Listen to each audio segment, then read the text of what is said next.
बिस्मिल्लाहिर्रहमानिर्रहीम। Welcome to our channel learn chemistry with Amar. Dear students, आज हम बात करेंगे groups in periodic table. Chapter number 3 continue है हमारे पास। प्रीवियस लेक्चर में हमने पीरियड्स की बात की। जिन स्टूडेंट्स ने वो लेक्चर नहीं देखा तो वो ज़रूर विजिट कर लें। Okay, there are 8 vertical columns in periodic table. देखिए, मैंने आपको पीरियडिक टेबल दिखाई है और उसके अंदर मैंने आपको बार बार ये समझाया कि इसके अंदर जो 8 वर्टिकल कॉलम्स हैं उसको हम क्या कहते हैं, पीरियडिक टेबल। अभी आपको नज़र आ रहा है ये जो 8 वर्टिकल कॉलम्स हैं, ठीक है, this is known as periodic table. इसको हम कॉलम्स को क्या कहते हैं, there are 8 vertical columns in periodic table. 8 vertical columns है जिसको हम कहते हैं ग्रुप। क्या कहते हैं? 8 वर्टिकल कॉलम्स को क्या कहते हैं हम? Group. The groups are divided on the basis of their properties into group A and group B. कह रहे हैं कि हमने जो एलिमेंट्स हैं उसको, उसके ग्रुप दो हैं, ग्रुप ए और ग्रुप बी में तकसीम किया। यानी 8 वर्टिकल कॉलम्स ग्रुप ए की हैं, 8 वर्टिकल कॉलम्स ग्रुप बी की हैं। टोटल ग्रुप जो है वो 16 है। ठीक है, टोटल नंबर ऑफ ग्रुप्स कितने हैं? 16। लेकिन 8 हमने तकसीम किए हैं तो हमारे पास कितने हो गए? ग्रुप ए और ग्रुप बी बन गए। The elements of group A R called main और रिप्रेजेंटेटिव एलिमेंट। जो ग्रुप नंबर ए के एलिमेंट्स हैं उसको हम नाम देते हैं कि ये एलिमेंट्स क्या है? मेन या रिप्रेजेंटेटिव एलिमेंट हैं। ठीक है, जबकि अगर हम ग्रुप बी की बात करें तो ग्रुप बी के एलिमेंट्स को हम क्या कहते हैं? They are known as transition elements. क्या कहते हैं? Transition elements. यहाँ पे ये पॉइंट नहीं लिखा मैंने, लेकिन आप समझ लें। ग्रुप बी के एलिमेंट्स को हम नाम देते हैं, क्या कहते हैं? Transition element. जबकि ग्रुप ए के जो एलिमेंट्स होते हैं उसको हम नाम देते हैं रिप्रेजेंटेटिव एलिमेंट्स या मेन एलिमेंट्स। ठीक है, next point, group number indicate the total number of electrons in valence shell. Group का जो नंबर होता है वो हमें बताता है कि उस ग्रुप के अंदर वैलेंस शेल में इलेक्ट्रॉन्स की तादाद कितनी होगी। जैसे फॉर एग्जांपल अगर मैं बात करता हूँ ग्रुप ए की, तो ग्रुप ए के अंदर हमारे पास जो फर्स्ट एलिमेंट है that is hydrogen, and second element है वो है लिथियम, और उसके बाद है सोडियम। तो आप देखिए ग्रुप ए के जितने भी एलिमेंट्स हैं इसके अंदर जो वैलेंस शेल है, वैलेंस शेल का मतलब क्या होता है? किसी भी एटम का, फॉर एग्जांपल ये कोई एटम है और इसका ये फर्स्ट शेल है और ये लास्ट शेल, तो जो लास्ट शेल है उसको हम नाम देते हैं वैलेंस शेल का। क्या नाम देते हैं? Valence shell.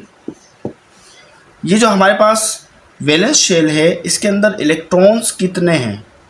ठीक है, ग्रुप ए के जितने भी ग्रुप ए के अंदर जो ग्रुप फर्स्ट ए है, ग्रुप फर्स्ट ए, उसके अंदर जितने भी एलिमेंट्स हैं आप देखेंगे पीरियडिक टेबल के अंदर, तो उसके अंदर जो वैलेंस शेल के अंदर इलेक्ट्रॉन है उसकी तादाद क्या है? 1, क्योंकि आखिरी शेल में सिर्फ एक ही इलेक्ट्रॉन होता है।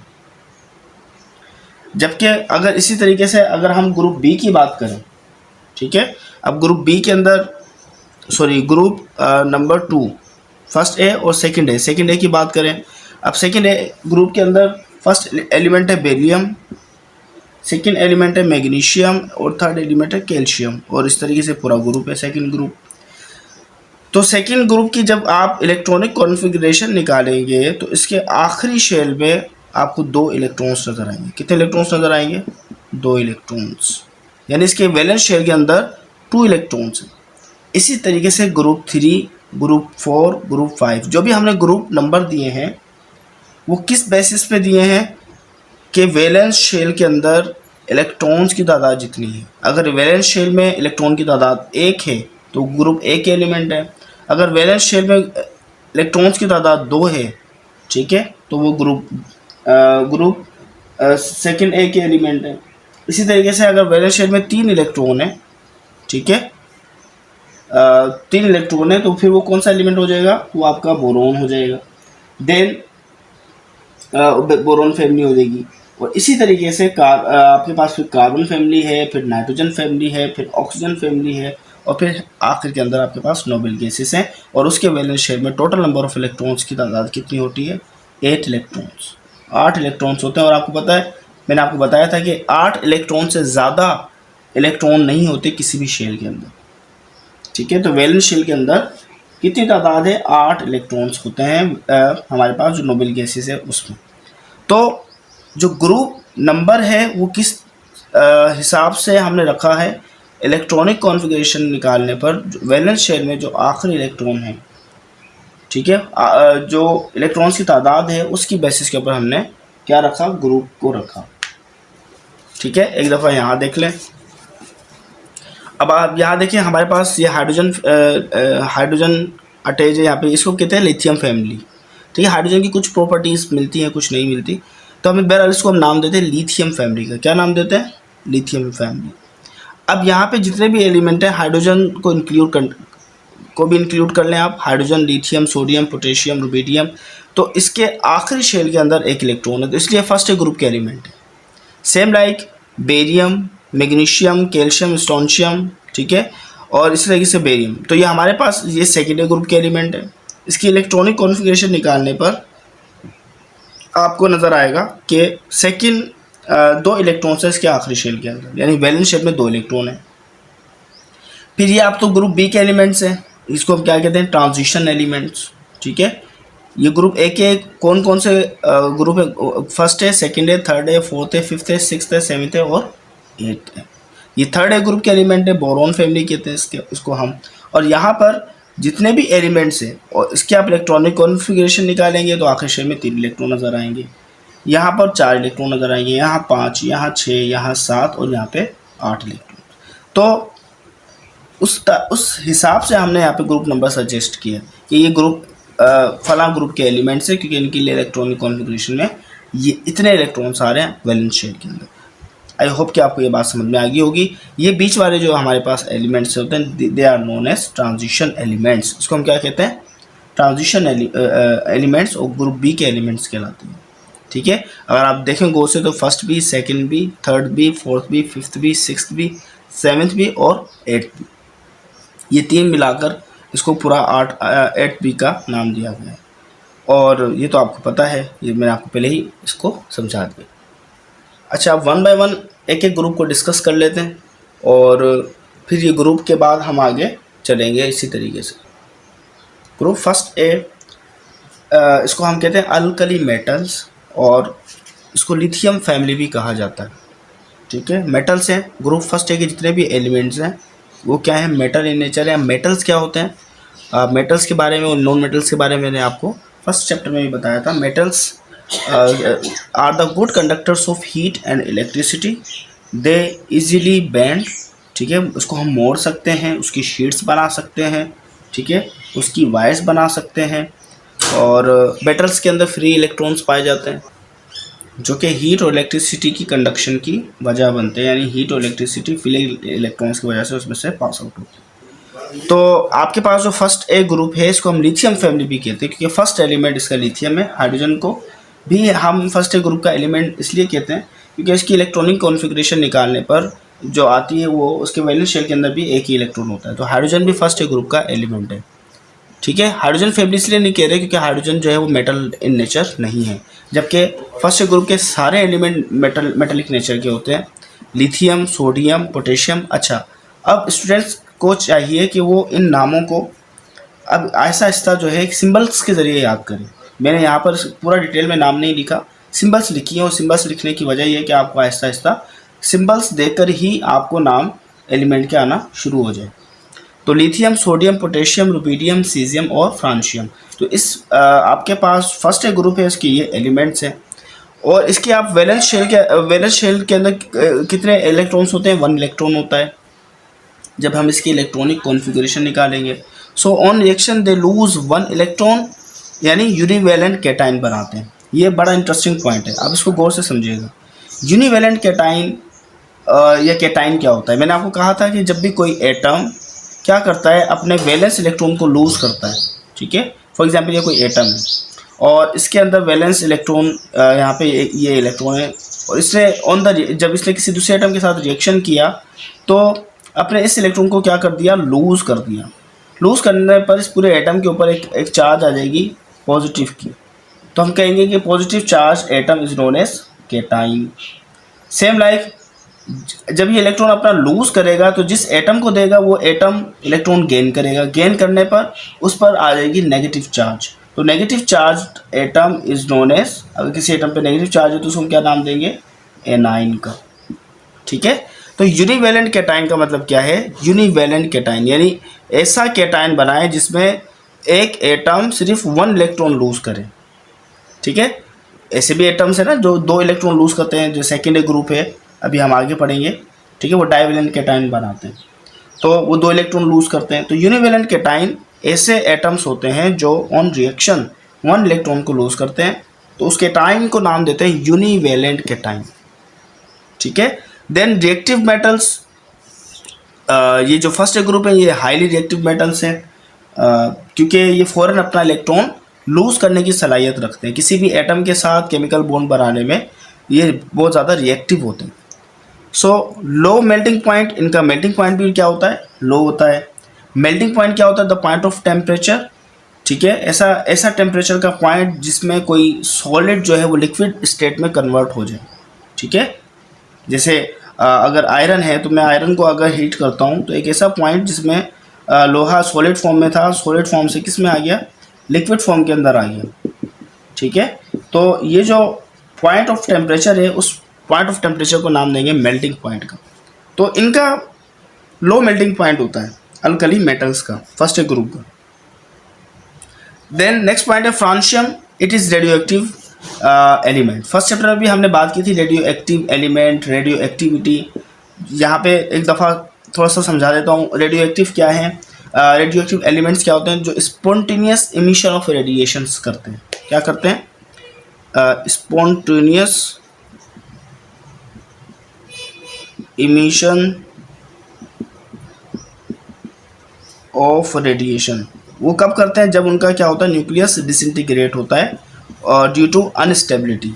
सादे अल्फाजों में ये समझें कि न्यूक्लियस किसी भी एटम का जब अनस्टेबल होता है तो स्टेबिलिटी गेन करने के लिए अपने आप को क्या करता है, ब्रेक करता है। ब्रेक करने पर इसमें से कुछ रेडिएशंस निकलती हैं, उन रेडिएशंस को हम कहते हैं रेडियो एक्टिव रेडिएशंस, और उस एलिमेंट को नाम देते हैं रेडियो एक्टिव एलिमेंट का। तो फ्रांशियम फर्स्ट ग्रुप के अंदर रेडियो एक्टिव एलिमेंट है। ग्रुप सेकेंड है जिसको कहते हैं अल्कलाइन अर्थ मेटल्स, और इसको हम कहते हैं बेरिलियम फैमिली। ठीक है, इसका फर्स्ट एलिमेंट होता है बेरिलियम, जिसको BE से हम शो करते हैं। अच्छा, दिस ग्रुप इंक्लूड कितने एलिमेंट होते हैं इसके अंदर भी 6 एलिमेंट होते हैं, beryllium, magnesium, calcium, strontium, barium और रेडियम। और यहाँ पर हमारे पास जब ये रिएक्शन हम इसका किसी भी एलिमेंट के साथ रिएक्शन कराते हैं, दे लूज 2 इलेक्ट्रॉन्स। कितने इलेक्ट्रॉन्स लूज करता है, 2 इलेक्ट्रॉन्स लूज करते हैं और बनाते हैं डाइवैलेंट कैटाइन यानी डाइवैलेंट पॉजिटिव आइंस बनाते हैं। सो दे शो इर्रेगुलर डेंसिटीज। ठीक है, ये तो आपको ऊपर वाला पॉइंट समझ में आ गया होगा कि 2 इलेक्ट्रॉन लूज करते हैं। ठीक है, तो क्या बनाएंगे, डाइवैलेंट कैटाइन। दे show irregular densities. Irregular densities होती है, डेंसिटी किसको बोलते हैं, density is the mass upon volume. ठीक है, किसी भी सर्टेन चीज़ का मास हो और उसका वॉल्यूम हो तो आप उसकी डेंसिटी निकाल सकते हैं, यानी certain mass divided by certain volume of that substance. ठीक है, किसी भी चीज़ का मास और उसके वॉल्यूम को आप डिवाइड करेंगे तो आपको डेंसिटी मिल जाएगी। ठीक है, and this is physical property. इसी तरीके से melting point and boiling point, ये भी फिजिकल प्रॉपर्टीज होती हैं। तो कह रहा है कि irregular melting point, boiling point और डेंसिटीज नज़र आती हैं इस ग्रुप के अंदर। ठीक है, अगर हम टॉप टू बॉटम जाते हैं यानी along the group top to bottom जा रहे हैं ना, ठीक है, ऊपर से नीचे हम जाते हैं तो हम देखते हैं कि इर्रेगुलर डेंसिटीज नज़र आ रही है। किसी एलिमेंट की ज़्यादा है तो किसी की कम है, फिर किसी की ज़्यादा है। मेल्टिंग पॉइंट भी इसी तरह से और बॉइलिंग पॉइंट भी बिल्कुल इसी तरह से। अच्छा, अब इसके अलावा हमारे पास इस ग्रुप के अंदर जो रेडियम है, रेडियम जो सबसे लास्ट एलिमेंट है, रेडियम इसकी केमिकल सिंबल आ रहे हैं, ये radio active element, radio active element. सिर्फ एक वाहिद ये एलिमेंट है जो कि क्या है, रेडियो एक्टिव है इस ग्रुप के अंदर। ग्रुप थर्ड है जिसको बोरोन फैमिली कहा जाता है। This group include boron, aluminium, gallium, indium और थैलियम। ठीक है, देखिए इंडिया का नाम का एक एलिमेंट भी है इंडियम। चले okay, valence shell contain 3 electrons. इसके वैलेंस शेल के अंदर 3 इलेक्ट्रॉन्स होते हैं। ये valence shell contain 3 electrons, 3 electrons होते हैं इसके आखिरी शेल के अंदर। दे फॉर्म ट्राईवैलेंट कैटाइन, मैंने आपको बताया था। यूनिवैलेंट जो कि 1 इलेक्ट्रॉन लूज करके बनाते हैं कैटाइन, डाईवैलेंट जो कि 2 इलेक्ट्रॉन लूज करके बनाते हैं कैटाइन, और ट्राईवैलेंट जो कि 3 इलेक्ट्रॉन लूज करके बनाते हैं कैटाइन, उसको कहते हैं trivalent cation. Except boron, boron के अलावा बाकी जितने भी मेंबर हैं, एल्यूमिनियम, गैलियम, इंडियम, थैलियम, ये बनाते हैं ट्राईवैलेंट कैटाइन। बोरोन नहीं बनाता। इसकी रीज़न क्या है? Boron is a metalloid. Boron क्या है? मेटलॉइड है, मेटल नहीं है। ठीक है, क्योंकि इसका जो एटॉमिक वॉल्यूम है, बोरोन का जो एटॉमिक वॉल्यूम है, एटॉमिक वॉल्यूम इसका क्या होता है? इंक्रीज। ठीक है, इसका एटॉमिक वॉल्यूम क्या होता है? इंक्रीज होता है, जिसकी वजह से इसकी जो प्रॉपर्टीज़ है ना, इसकी some chemical and physical properties, some chemical and physical properties are क्या हो जाती हैं? वो इंटरमीडिएट हो जाती है between metal and intermediate between metal and non metal. Metal और नॉन मेटल के दरमियान क्या हो जाती है? इसकी प्रॉपर्टीज इंटरमीडिएट्स हो जाती हैं। और ये बोरोन इसका क्या है? मेटलॉइड है। तो मैंने आपको बताया था कि या तो मेटल होते हैं या नॉन मेटल्स होते हैं, और तीसरी किस्म जो होती है एलिमेंट्स की, वो कहलाती है मेटलॉइड। पीरियोडिक टेबल में कुछ एलिमेंट मेटल हैं, कुछ ज़्यादातर एलिमेंट मेटल हैं, कुछ मेटल नॉन मेटल हैं, और कुछ मेटलॉइड है, जिसपे बोरोन है। थर्ड है ग्रुप का element, first element boron family जिसका नाम है, उसका फर्स्ट एलिमेंट। ग्रुप फोर्थ ए जिसको हम कार्बन फैमिली कहते हैं, और पीरियोडिक टेबल में ये ग्रुप बड़ा इंटरेस्टिंग है। यानी कि आप देखें कि थर्ड ए ग्रुप तक तो हमें एक सीक्वेंस नज़र आ रही थी, और इसके बाद के फोर्थ ए ग्रुप के बाद के जो बाकी ग्रुप हैं उसके अंदर भी हमें एक सीक्वेंस नज़र आएगी, एक यूनिक प्रॉपर्टीज़ नज़र आएंगी हर एक एलिमेंट की, यानी सिमिलर प्रॉपर्टीज़ नज़र आएंगी। जबकि कार्बन फैमिली जो है, ये इसका हर एलिमेंट अपनी अपनी जो है वो एक अलग प्रॉपर्टी रखता है। देखें किस तरीके से। सबसे पहले देखें कार्बन, इसके अंदर जो एलिमेंट्स होते हैं वो कौन कौन से? कार्बन, सिलिकॉन, जर्मेनियम, ठीक है, जीई, ये जर्मेनियम, जीई जर्मेनियम, टिन और लीड।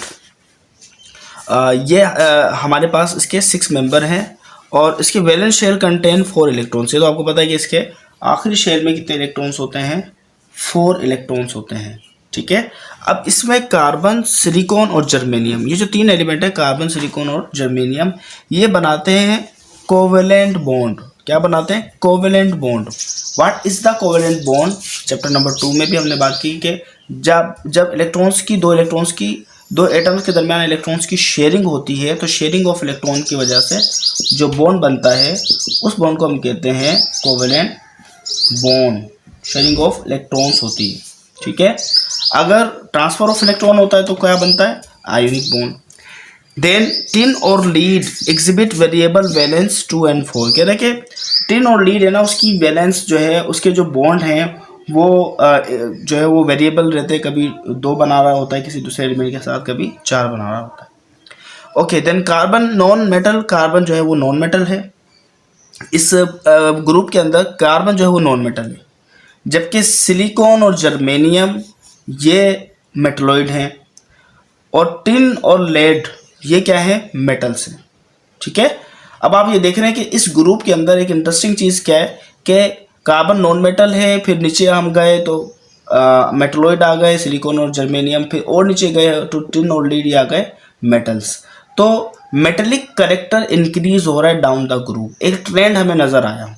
ट्रेंड बोलते हैं एक चीज़ हमें, एक सिमिलैरिटी हमें नज़र आ रही है कि टॉप टू बॉटम अगर हम जा रहे हैं तो मेटेलिक करेक्टर क्या हो रहा है? इंक्रीज हो रहा है। ये थर्ड ए ग्रुप से ही शुरू हो गया था। देखें थर्ड ए ग्रुप में जो हमारे पास फर्स्ट मेंबर था बोरोन, ठीक है, तो वो क्या था? मेटलॉइड था। लेकिन बाद वाले बाकी एलिमेंट्स क्या थे? किस नेचर के थे? वो मेटल थे। सेम लाइक फोर्थ ग्रुप के अंदर भी मेटलिक कैरेक्टर इंक्रीज हो रहा है, यानी कार्बन नॉन मेटल है, सिलिकॉन जर्मेनियम मेटोलॉइड है, तो टिन और लीड क्या है, मेटल्स है। ठीक है, तो ये एक हमें और एक और बात समझ में आई इसके साथ साथ कि metallic character down the group क्या हो रहा होता है, इंक्रीज हो रहा होता है।